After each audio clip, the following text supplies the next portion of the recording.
Well, hello and welcome. This is another episode of Kick-Ass Brand Show, and today I have for you someone very, very, very special. This is Mr. Shawne Lights Out Merriman.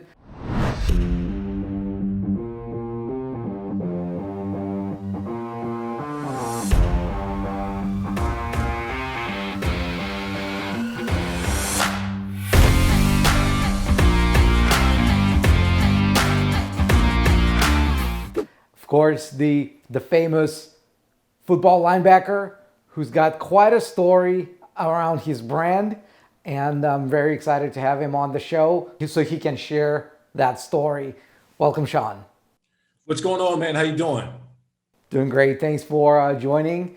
And you're absolutely amazing. Your story is amazing because you're not on the show just because you're a celebrity football player, but because you reached out to me, and I didn't really even know about this, but when you did, I'm like, oh my God, right? So Shawne is, as I said, has been around, had a tremendous career in football, but as part of that, he built a great brand, and he managed to do some amazing things with it. So let's have you share that story. So just kind of backtrack with everything. Because I get this a lot. People always ask me where I got the name Lights Out from.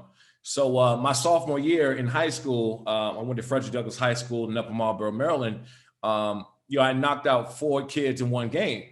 And what happened was right after the game, I had about 20 or 25 students come running up and saying, hey, you knocked those guys lights out.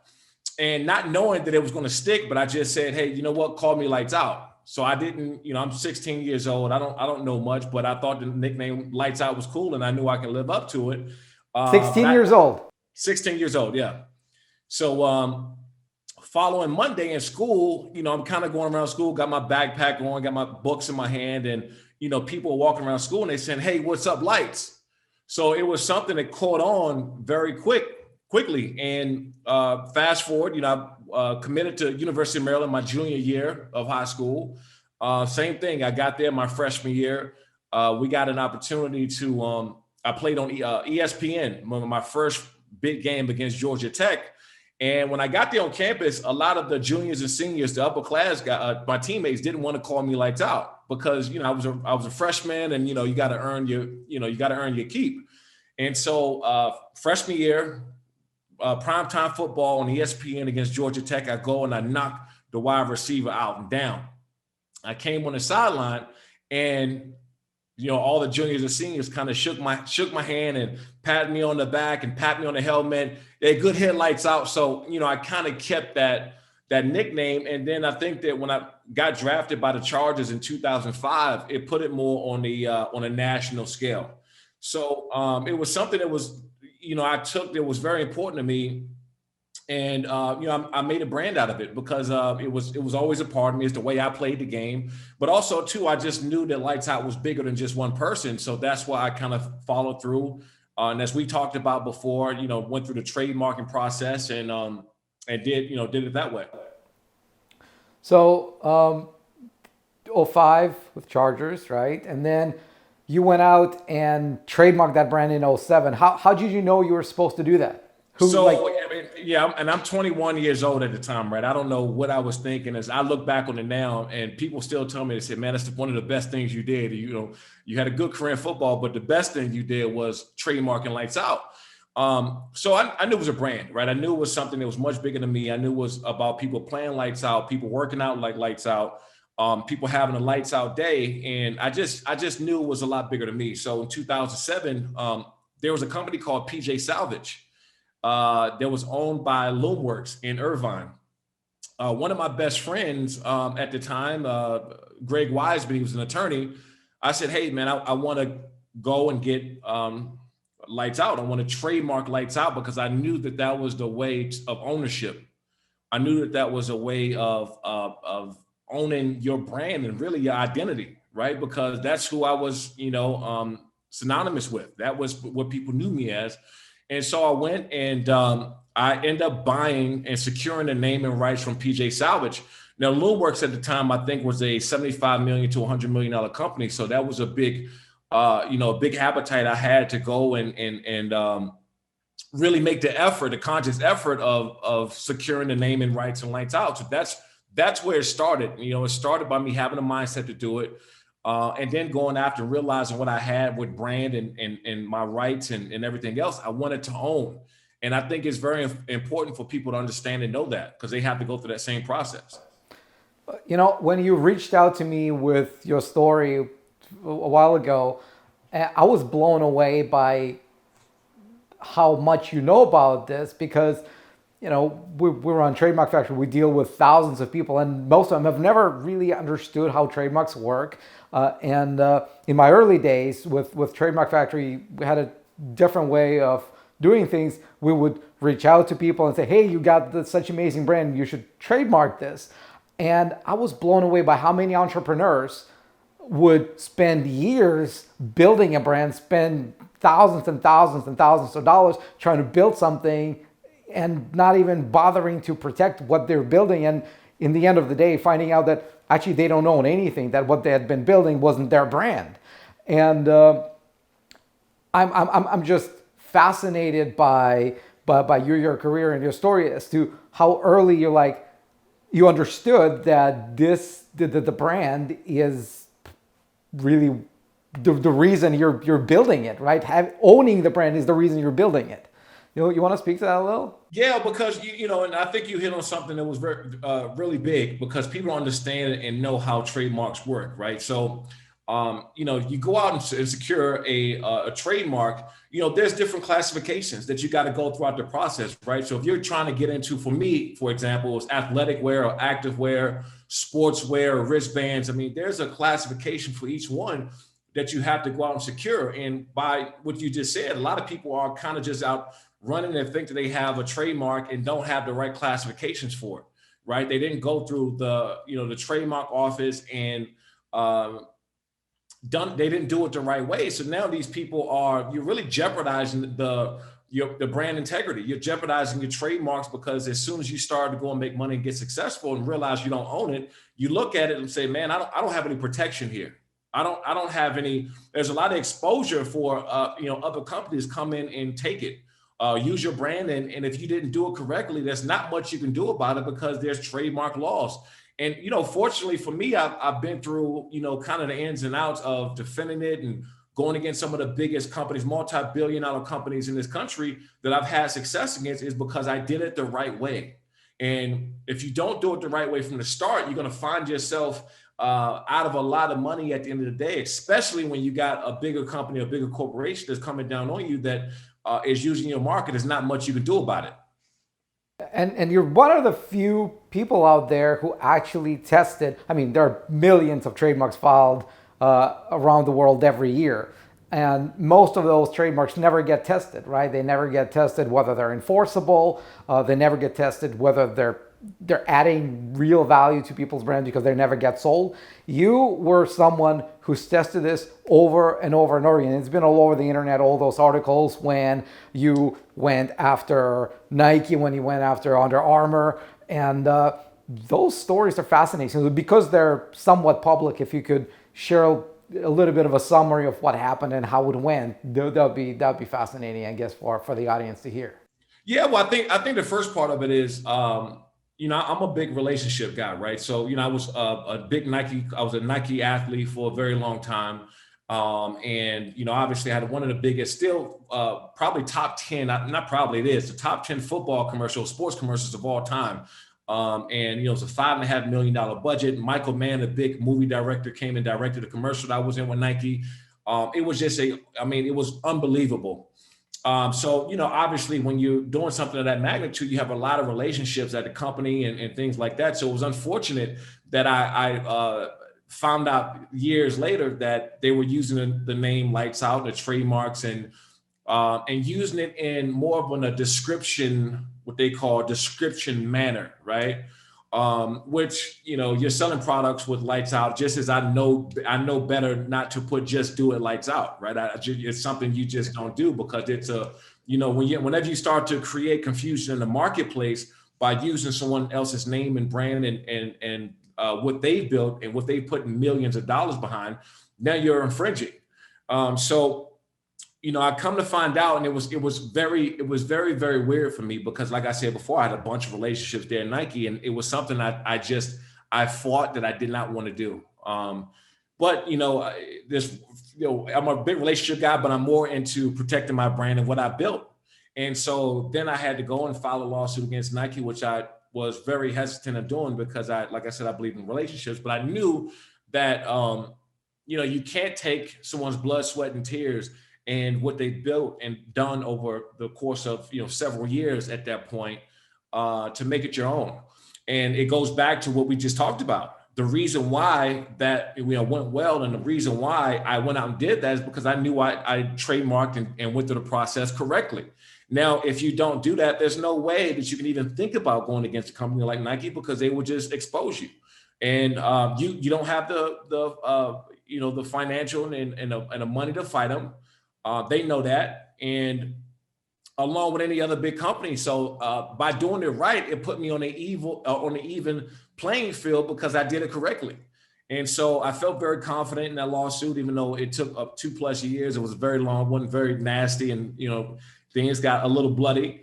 But I'm glad that I did because I was able to show people that if you do it right, you're going to have some success. And that's one thing about you guys, man. And obviously, I was playing in NFL and making tons of money, so I was able to trademark and go throughout the process and through another company. But trademarks are very expensive. They're very expensive. So if you, what were you guys 10, 15 years ago when I was going through that process? Because I could have saved me about $30,000, $40,000. So just passing on that information, I think was key for me, and being able to talk about it. And even now, going to give lectures at different colleges all over the country about it. Right. A good litigator friend of mine has this saying, goes something like this: people who want to take you to court, they file lawsuits. People who want to threaten litigation send demand letters, right? I was wondering, so before you filed that lawsuit against Nike, did you try to do it amicably or just went straight to a lawsuit? Always amicably. It's for me. It's always let's see if we can make this right. So you send them a demand letter, and then Yeah. what did they say? Even without a letter, you reach out first, because once attorneys and that's it, thing get involved, it's a different conversation, right? So what I do is, especially when you're like I am, and I believe in relationships, you reach out and see how can we fix this, and they just wasn't being fair, and I don't know if it was kind of because I was such a small company compared to them, but everyone's small, or they just didn't take me seriously, or they just didn't respect what I built. But either one of those reasons, I felt that was the only way that I had to do. And, I'm not sitting around telling anybody to get in litigation with Nike at all, because it ain't fun. But, if you trademark and go through the process correctly, then you should feel confident going against anybody. Isn't it fascinating how a small piece of paper allows you to go against those multi-billion-dollar giants and they can't do anything about it? Right? That's something that always fascinates me, because people say, well, you know what, intellectual property trademarks, they're just for the big guys. I'm like, no, it's just the opposite, because big guys have all the money they can throw around on advertising, on lawyers. They need IP less than the small guy, because the small guy, really all they've got is their IP that they can then use to go against the big guys. Do you agree with that? Yeah, 100%, because the U.S. Was Trademark and Patent Office. If you do it correctly, that's going to give you a fighting chance. And what I've had success in doing is, now that my mark and trademarks are incontestable because I've had it for so long and I've done it, for the right way. And I think it's 5 years, right? Yep. Or something like that. 5 years after registration. So now I have incontestable trademarks. And, I've had success with it. Actually, a good part of my business with Lights Out has been either licensing deals or infringing, companies. So, like I said, man, lawsuits are never fun. You try to stay away from it as much as possible. But also, too, you have to protect what you've built. And that means by any means. Yeah. So your Nike lawsuit took you, 2.5 years, you said? About 2.5 years with that, yeah. And then you had another run-in with Under Armour that I think was it's quite a different story based on the outcome of the night. Can you share that? Yeah, well, actually, That was a funny story. I obviously, Under Armour was a Maryland-based company, and the CEO Kevin Plank, he went to University of Maryland, and a lot of people that worked in the company were former teammates of mine and people who also played football at the University of Maryland. So that one was extremely weird. And again, I would always pick up the phone and see how it can be worked out. And when you're the smaller guy and people don't take you seriously, or they don't think you'll go as far as what you have to do in order to protect your mark, then, that's when you're forced to do what I did. And they didn't infringe once, they did it twice. And, so when you're trying to, for example, and I want to give people an illustration of this, right? So if Under Armour is selling lights out t-shirts, or Nike, or whoever the company is selling lights out t-shirts, I'm also selling lights out t-shirts. Well, they're the bigger company. Their marketing budget is bigger. They have a bigger team, a bigger everything. I mean, they're just doing things at a very large scale. So, how am I going to go out and grow a company and increase my sales, increase my visibility when you have big companies like this who are selling the same type of product? I mean, are you going to walk in the store at the time and buy Under Armour, Nike? You're going to buy lights out. Are you going to buy this lights out company that no one might not know at the time as much as them?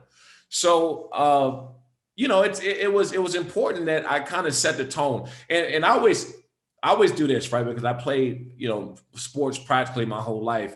My coach in high school always coming to say, hey, you got to set the tone, right? You got to, if people don't want to agree, you got to bring the fight to them.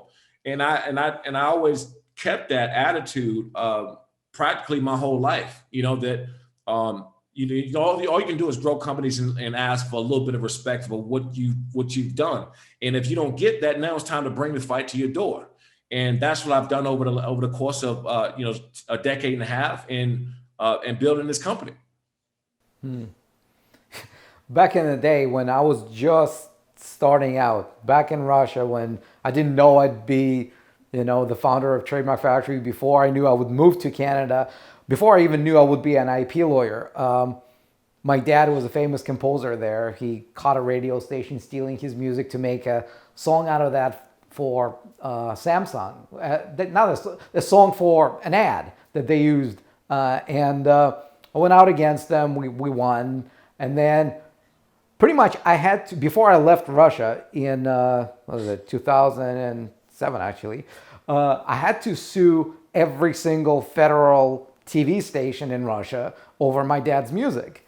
And we won every time. But the funny thing is, nobody took us seriously until they lost. But the second time around, all I had to do was pick up the phone and say, "We caught you again. Let's come up with the terms, because there's no way you're getting out of it. We got the recording. You're infringing. Let's settle." Right? I think it's something very similar with your situation, that you can now say, "I've done it with the big boys. If I could handle Nike, I can probably handle you as well," right? No question about it. That's exactly what it was. And I think that the reason why, when we initially talked, the reason why I have so much knowledge about this is because I've had to protect it so many different times. But you get a lot of knowledge when you protect against some of the biggest companies in the world, because going against them it's a whole different ball game. It's a different scale. And you're going against TV stations and what you did over your dad's music.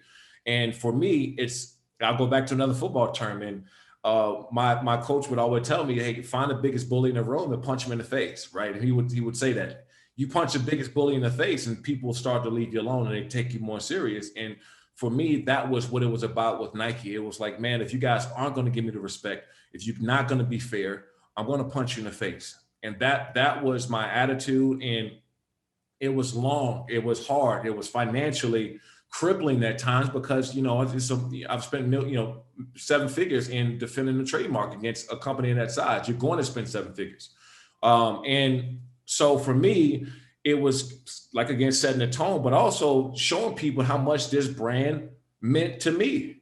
What I would do to protect it, what I would do to build it. And like you said before, once you have success, those second and third and fourth phone calls are very easy. Right.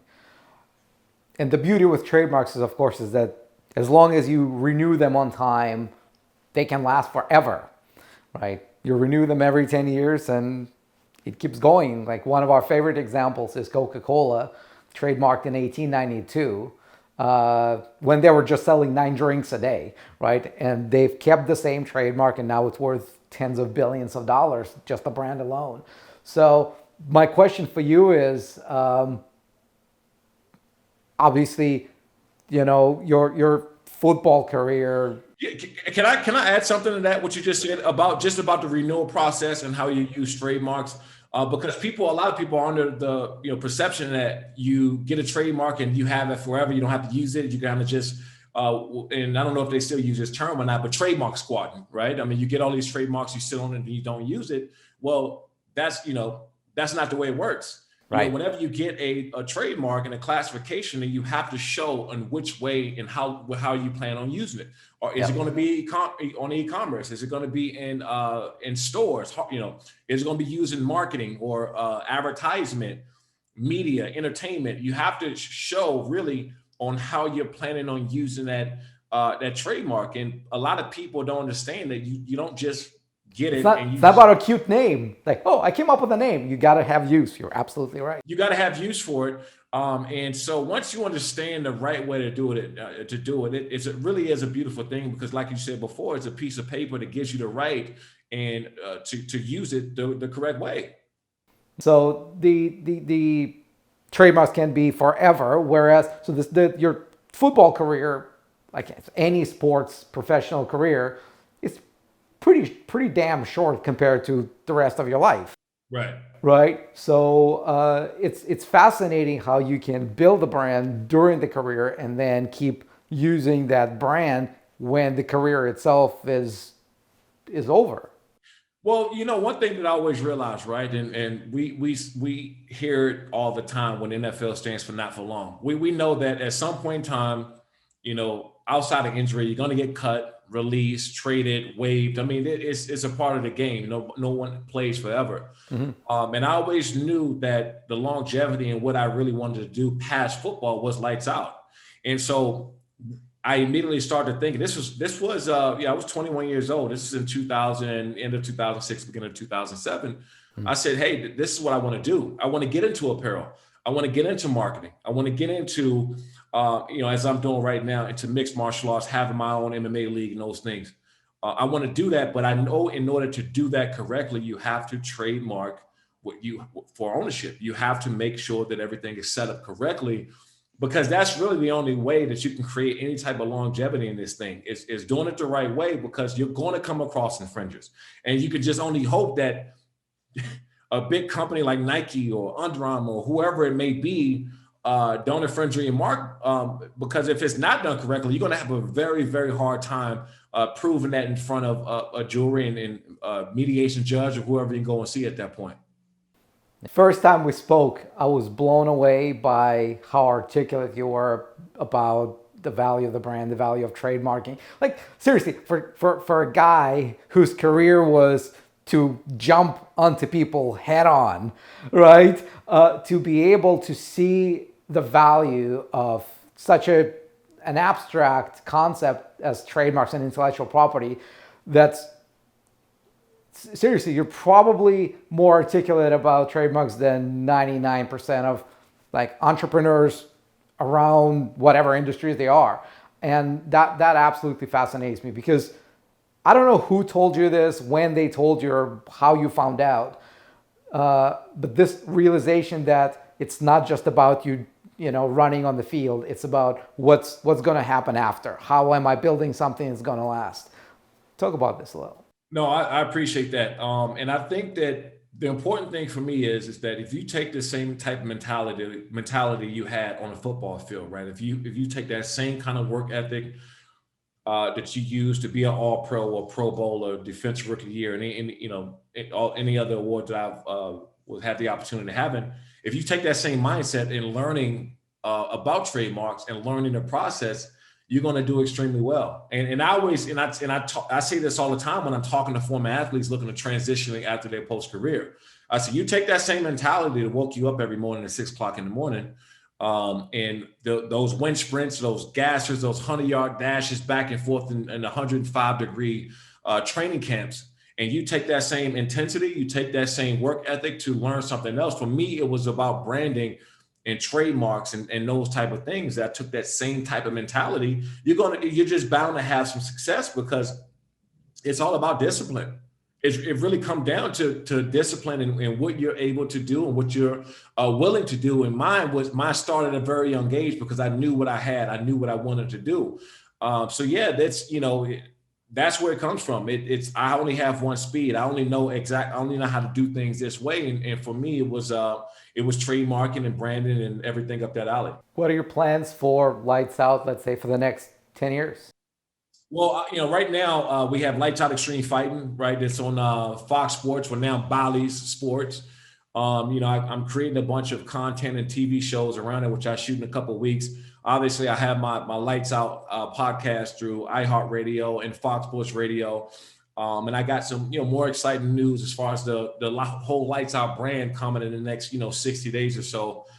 Pandemic obviously slowed all of us down just a little bit and kind of had to step back and reset up and replan on what you want to ultimately do. But Lights Out, man, to me it's always been like the sports version of Disney, right? Because you can't turn on a TV and somebody's not saying Lights Out. I don't care what basketball commentator, somebody's shooting the lights out, somebody's having a lights out game. And I realized this a long time ago that this was something that was much bigger than I ever can do on a football field. I always had that mindset that I would have a team of Lights Out, a league, radio show, a TV station, a streaming station, whatever that was. And it was something I started, over 15 years ago. And it's been a passion of mine. I hear people say all the time, if you love what you do, you won't work. And you won't work a day in your life. But for me, I'm like, this is fun. I was called Lights Out when I was 16 years old. I grew up in Prince George's County, Maryland. We grew up with barely nothing, and I figured it out. I took the time, I took had the effort and had the, just the work ethic to get to where I am. And I started at a very young age. And I try to tell people that start getting with other people who know this industry, right? Obviously, it, and I've been around it for, the last 16, 17 years of my life. But if you don't do it the right way, and that's why, I joke and I laugh. Where were you guys at? What was Trademark Factory at 15 years ago when I started out? But it is an easier way to get people to understand to do it the right way. So it's fun for me, but the brand with Lights Out, I've always looked at this brand like the sports version of Disney, and to watch it continuously grow and spread across different platforms has been fun for me. This is phenomenal. And really, before we close, for all entrepreneurs out there, for everyone who's building a dream, what would you recommend to them? Something that you wish you had known earlier, that would be one thing, and kind of the words of wisdom that you want to impart on them. For the entrepreneurs to not only think out the box, but live outside of it. I remember early on, and I'll give a crazy story that is very true. And I sat down, I was with a big marketing agency at the time when I was playing. And this had to have been around 2007, 2008. And I wanted to use Lights Out and have a bunch of different products sold on there. Like right now we have shoplightsout.com, which is a, kind of a third party retailer for a lot of different sports brands. I had this concept to do this and use lightsoutbrand.com or lightsout.com 15 years ago to sell all brands. And I remember being at the table and they said that sounds crazy. Why would all these brands let you sell their stuff? And why don't you just sell Lights Out stuff and not everybody's other brand? I said, well, I will make some products for Lights Out, but I think that it should be discounts for all kind of workout equipment, fitness apparel. We should do that. Well, they said it was crazy. And they said I shouldn't do it. About a year later, a year or so later, you hear this company called Amazon that decided in the early 2000s to go and sell everybody's product. And for that point on, I said, you know what? I'm going for it. I'm doing it no matter what. If I got an idea and it sounds crazy, do it. think out the box and live outside of it, because you're the only person that can stop you from what you want to do, especially when you got the mindset to go out and get it done. That reminds me how I built Trademark Factory. When I came up with this idea in 2013, I remember I attended my very first International Trademark Association meeting in Dallas. And I went there and I told everyone about this new approach to doing trademarks with one flat fee, 100% money back guarantee, something that makes Trademark Factory different from everyone else out there. And everyone told me I was crazy, it couldn't be done. I'm like, great, watch me. And then next year I came, can't remember exactly where it was, but I came up with a different idea. Said, we're not only going to do one flat fee, not only are we going to have the money back guarantee, we're actually going to have the same price regardless of which country you go for. Because it's too complicated with all your, well, how much is going to be in this country, how much is going to be in that country. So we're going to have a unified package price regardless of where you're doing it. And everyone, like all those lawyers from all, like if you think of it, International Trademark Association meeting is like 10,000 lawyers from all over the world, right, in one room. And everyone told me I was nuts. I'm like, great, this is the best validation, right? If somebody tells me it can't be done, I know I'm on the right track. Right? Same as your experience with the lights out shop and Amazon, right? Because if Bezos can do it, why can't I? 100%. And that's the right attitude to have, and especially for an entrepreneur, because you're going to venture out and doing something that's outside the norm, right? And most people will put the things that they can't do personally on you. And that's the great thing about being an entrepreneur, because you're doing something and you're breaking away from the crowd to invent, create your own. And that's what's most important. Wow. Final words from you, and then we'll wrap up this interview, because I think it's so good. It's so much value. Thank you so much. Yeah. Seriously, at the end of the day, and I know I keep saying this, but Trademark Factory, and I want to say this why it's important. I had the means, I had the opportunity, and I had the foresight to do something extremely early. And what you guys create and what you're doing over there is a necessity to any entrepreneur and anybody that's starting a business. It's not a, hey guys, you should try this out or maybe look into this. No. It's a necessity. You guys are providing a service that's a necessity for people that's starting out to make sure you do it correctly, because if you don't do it correctly, you're just only going to pay for it more down the road. So big shout out to you guys and what you've created over there and what your team has created and what you're doing for people who are trying to launch their dreams, launch their businesses, and do it correctly and do it the right way. Thank you, Shawne. You got it. So this was Shawne Merriman, Lights Out. Make sure you watch this again, because there's so many pieces of wisdom here. It was a great interview. I hope you enjoyed it as much as I did. Post a comment below. Subscribe if you haven't yet. If you want to be in the next episode, send an email to next@kickassbrandshow.com.